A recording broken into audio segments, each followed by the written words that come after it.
ikabit para hindi makita yung inilagay na tibay po ang kabit ng plastic dyan sa dalawang plywood.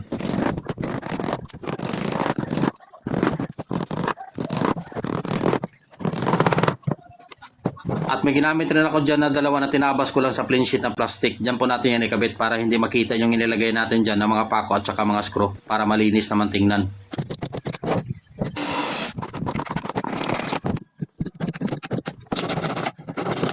At ayun na mga idol, ginagrahin ko na yan ang kanto ng plastic at ililiha rin natin yan dahil pipinturahan po natin yan ang ginawa natin dyan na isang takip para medyo maganda naman tingnan. Yan lang ang ginamit ko dyan na kulay na magkapareha lang sa kulay sa basyong kahon ng soft drinks. Andyan na lang po sa inyo kung anong gusto nyong ikukulay dyan. At gumamit rin ako dyan ng dalawang bisagra. Dyan lang po natin yan banda ikabit dyan sa ginawa natin na takip.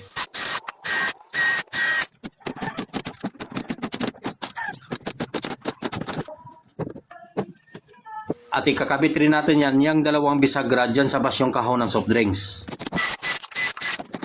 At ayan na mga idol, tapos na rin natin yan na ikabit yung ginawa natin dyan na isang takip dyan sa basyong kahon ng soft drinks. O diba, kahit papaano mga idol, nagawa rin natin ang paraan kung paano po natin yan malagyan ng takip. Yung ginawa natin na isang DIY na lagayan ng mga pinggan, mga baso, mga kutsara at saka mga tinidor na gamit lang ang basyong kahon ng soft drinks. Para hindi po ito madaanan ng mga insekto, magkalikabok ang mga ilalagay natin dyan. Simple lang pero may pakinabang rin yan mga idol. At kung nakatulong po ang video na ito sa inyo mga idol, pakishare naman para naman tayo makatulong sa wala pang alam.